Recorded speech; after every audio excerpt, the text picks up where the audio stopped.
Good morning. You can all have a seat.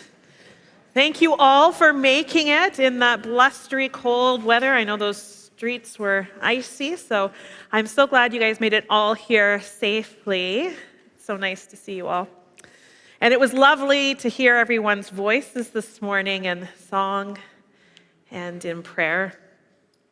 So if you are following along in your journal, we are on page 27.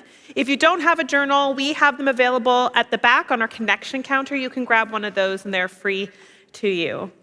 So this series that we have been in during Epiphany, it has been tracking with the early encounters with Jesus in Mark's gospel. And as I was preparing for this teaching this week, I was thinking about this gospel text that Jared just so beautifully read for us.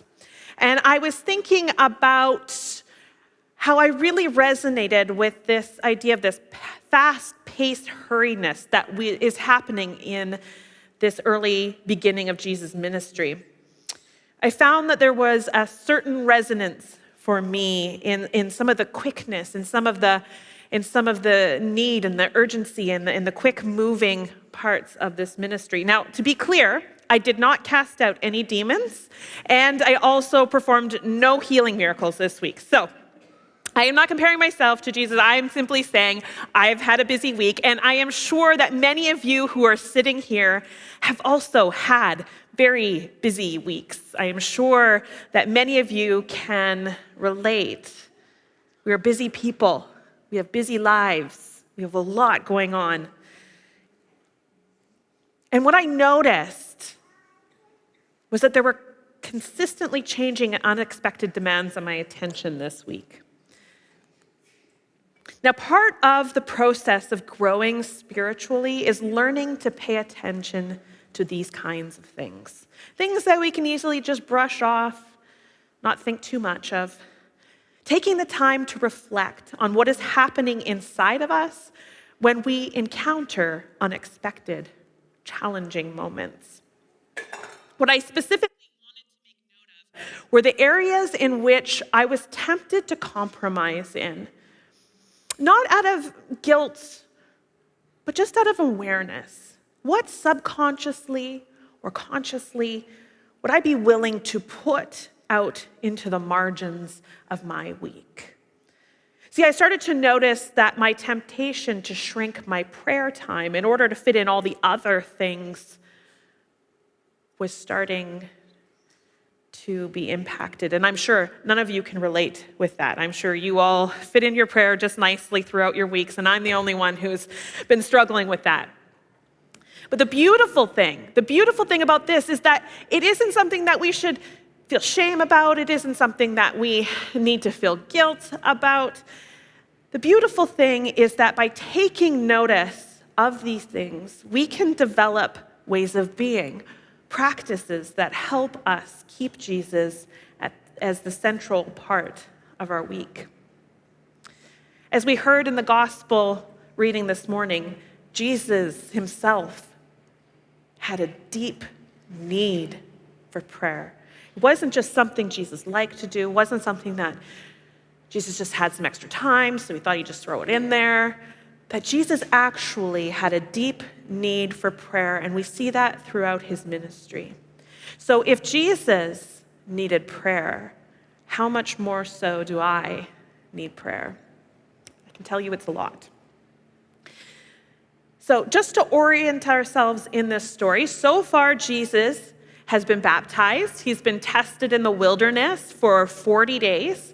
John is in jail. Jesus has announced that the kingdom of God has arrived, and he has called his first disciples to follow him.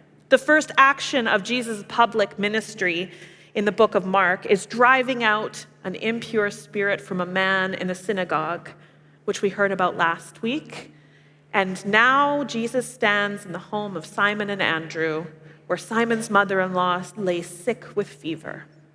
See, Mark is giving us this beautiful clue, this clue into the trajectory of God's kingdom, which seems to be meeting people in increasingly more intimate spaces, increasingly more intimate ways. Simon's mother-in-law lay sick with fever, and just the touch of Jesus' hand, he helps her up. I imagine that her family had tried all sorts of things to improve her condition. They likely had their own ways of tending to the sick passed down through their culture, family remedies and cures for the things that ail. But the condition of this woman is only changed by the presence and touch of Jesus. See, the difference that is made in this woman's life, in the life of her family, which have been caring for her, the difference is made only by Jesus and his presence and his touch. And Jesus does this in unexpected ways, as will be typical practice for Jesus throughout the Gospels. He will continue to push the boundaries of what it means to bring wholeness. See, it's still Sabbath, so Jesus is operating outside of what is appropriate practices during Sabbath, because healing on the Sabbath is not allowed.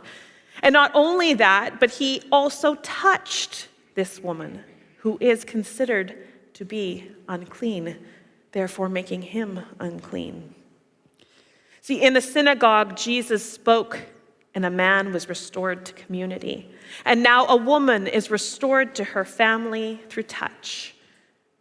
See, Jesus is coming up close to others that many people would like to avoid. For Jesus, nobody is too unclean. Nobody is too outside the bounds. And Jesus seems also relatively uninterested in these accounts and others about asking questions regarding the condition of the afflicted. There is no, well, what did you do? Or any sort of hint of, yeah, but what didn't you do? So no sense that Jesus is pausing to calculate how deserving a person is of their healing. No written contract on the conditions of their release from oppressive spirits.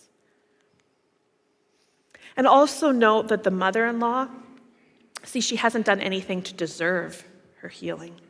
Not that we know. Nothing to earn it. She hasn't confessed sins. She hasn't even agreed to follow Jesus. Jesus simply sees the need and responds. And her response in return, to get up and serve Jesus. So maybe that feels a little bit jarring when we first read it. I mean, this poor woman, she's clearly been quite ill, probably for some time now. And we may be tempted to read this in a really oppressive way, because maybe we've been there. Maybe we've just been through it with some sort of sickness that has had us laid up in bed.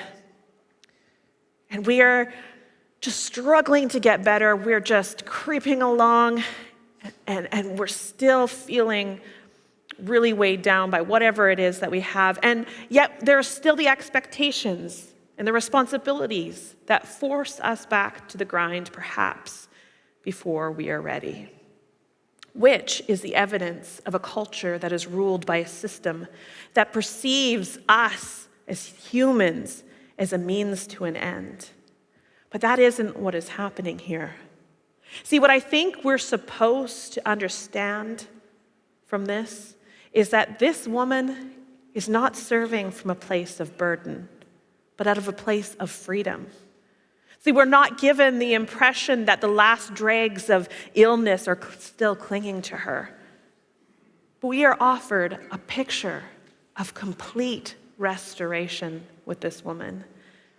And this is the difference of Jesus.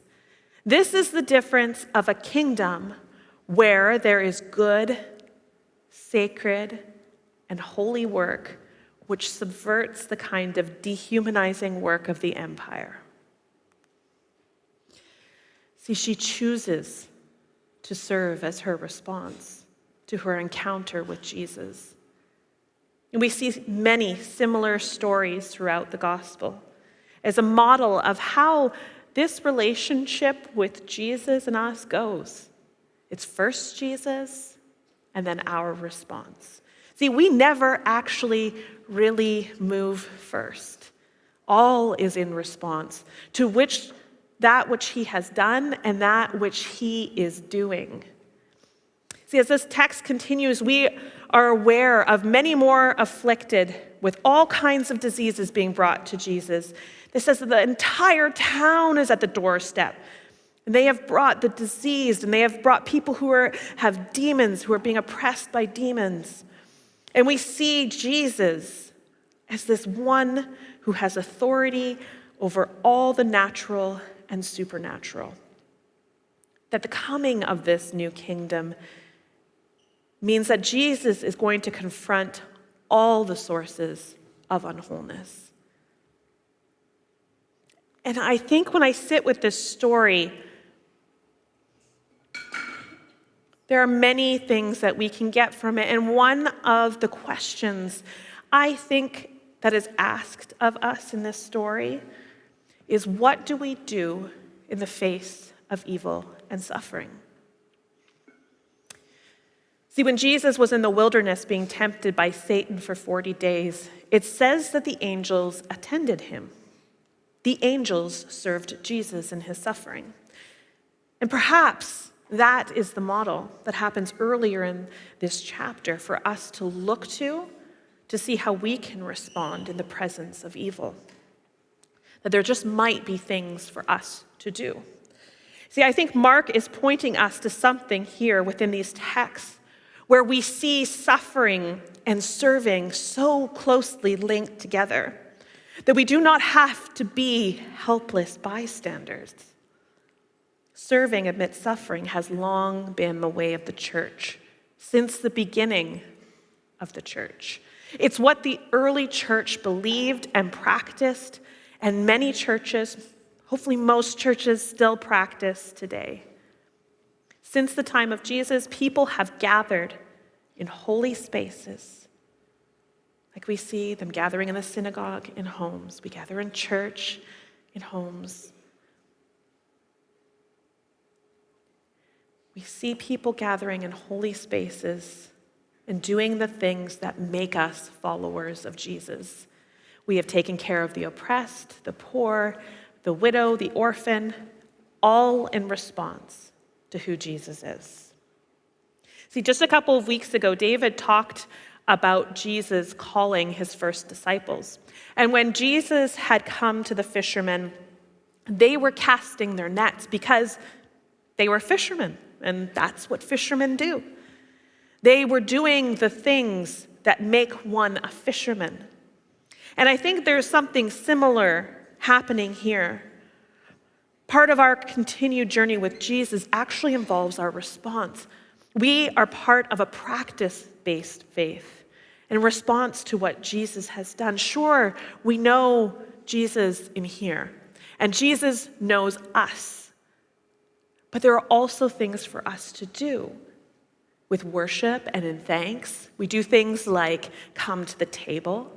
We take Eucharist, like we will in just a few moments. We pray prayers.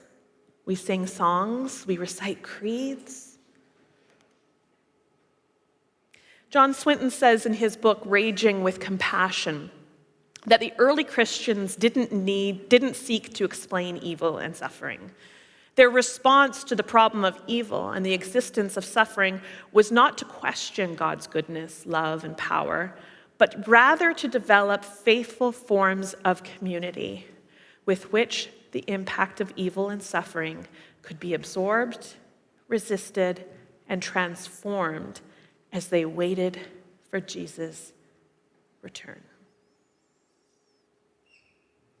So for the early church, which I think points us through tradition, through practices, to our response today, which is that our role in the things that we do and the people that we are and the way that we are shaped by Jesus is to provide these spaces where people can come and have us interact with their suffering. And I think when we read these texts, if we are to try and locate where we think evil exists, both in the text from last week in the synagogue, and then also in the text from this week, I think when we look at those texts, we easily think that when we are encountering evil, it is in the man that is possessed by a demon. I think that we easily narrow our focus on all the people brought to the doorstep who have demon possession or oppressed by unclean spirits. But we perhaps misunderstand the insidiousness of evil when we overlook the fact that evil actually flourishes in both the deliberate and unintentional acts that interrupt wholeness from happening. See, when we refuse to respond, when we refuse to do the things that John Swinton was talking about there, when we refuse to pray, when we refuse to do the things that make us followers of Jesus, when we don't do the things of the church, when our daily lives have become absent of the things that Jesus has always called his church to do, and that which he modeled in his own practices, that is where evil can creep in, and that is where evil can take root. So after Jesus had spent the evening healing all the sick and the demon-possessed, he got up when it was still dark, and he found a solitary place to pray. The word that is used here for solitary is eremos, which is actually the same word that we see back in verse 12 for wilderness. These were meant to believe and to understand that these are the same two kinds of places. The solitary place and the wilderness. Similar things happen in this place. And the reason that that is significant is that it gives us a bit of an inside look into what the praying life is.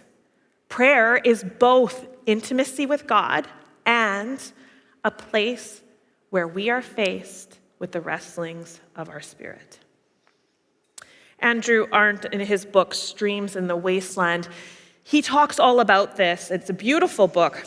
And he says that the place of solitude is actually the furnace of our transformation. He says, solitude is the furnace of transformation. Without solitude, we remain victims of our society and continue to be entangled in the illusions of the false self. Jesus himself entered into this furnace where he was tempted with the compulsions of the world to be relevant, to be spectacular, and to be powerful.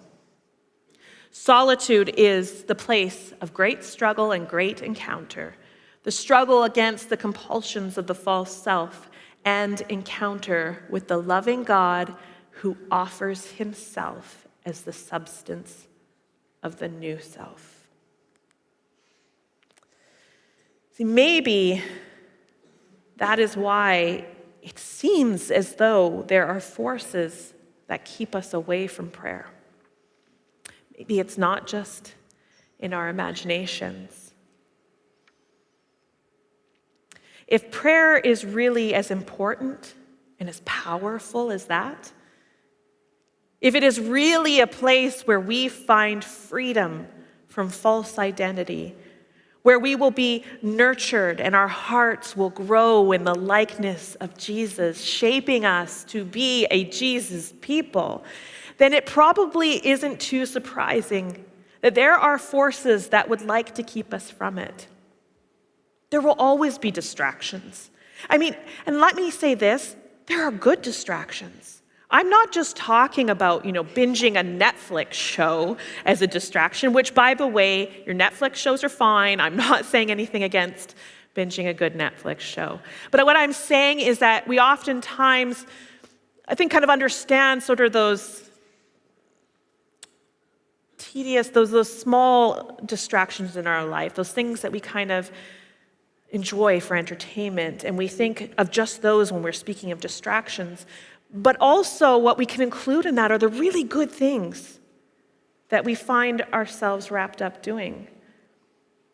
And it's not to say we shouldn't be doing those things, but do we pay attention as we're doing those things? Is there ever a time where we step away and really assess where it is Jesus is calling us to, if we've heard the voice of Jesus? Let me tell you this. I've had people say, well, that's easy for you. You're a pastor.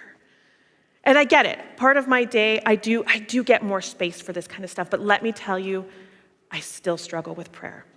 I still struggle to make time. I still find myself at times trying to push it away and do all the really good things I've got to do. So it's still work. It's still something that we all have to practice.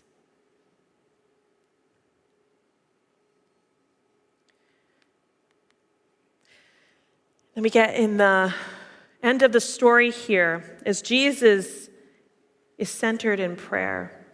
This prayer where he has gone from this really intense evening before, where he has cast out demons and he has healed. He has returned to the Father in prayer to refocus himself, to ground himself, to root himself in the love, the word of his Father. And Simon and his friends come racing in the room with the excitement from the night before still thick in the air. And they find Jesus in prayer and they say, everyone is looking for you. I mean, you can almost feel the excitement from the disciples. Everyone is looking for you. And you think, what's going through their minds? What they've been waiting for is happening. This is so exciting, so exhilarating.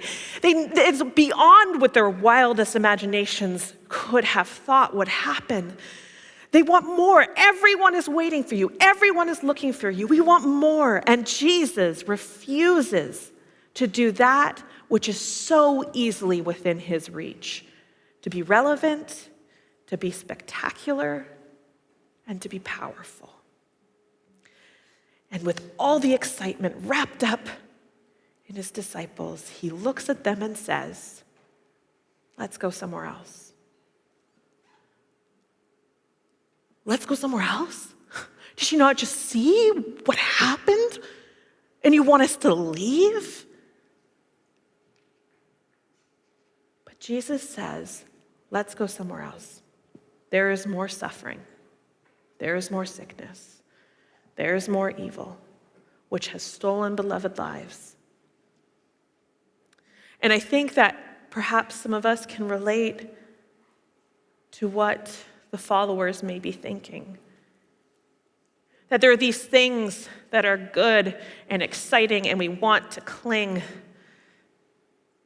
And then sometimes Jesus calls us away from those things that are valued by the world and asks us to follow him out into the wilderness, to leave our clinging behind and to follow him. And he says, this is why I have come. This is why I've come. I haven't come for the applause of a crowd. I haven't come to be a sideshow. I have come to face evil, to face suffering, to face unwholeness in this world, and to bring God's kingdom there. And so we're all sometimes called into that solitude place, that wilderness place. And in our place of solitude and prayer, it's where our hearts are redirected to the things of Jesus. There are things that happen within the prayer life that I actually don't think are possible otherwise. It is a place that will challenge us. There will be parts of ourselves that we probably would rather not face. Sometimes it's boring, right? Sometimes nothing happens, or it seems like nothing happens. Sometimes it's joyous and sometimes it's gritty. But we do not go into the wilderness as though it has never been traveled before. There are many who have traveled before us, and there is no place that we go that Jesus has not already been. No desert we enter that Jesus is not already waiting for us. So if Jesus needed solitude and prayer, how much more should we? In a moment, we are going to come to the table. And as we prepare to come forward for Eucharist, remember that it is Jesus. It's not us. It is Jesus that calls you to it. And it is Jesus that you meet there. We practice an embodied faith with things to touch, hear, taste, see, and do. And this is part of the beautiful history of the church and all those who came before us. So now Tori is going to lead us in Eucharist. So as we turn our hearts toward the table, let us say this affirmation of our faith together. I believe and trust in God, the Father Almighty. I believe and trust in Jesus Christ, his Son. I believe and trust in the Holy Spirit. I believe and trust in the Three in One.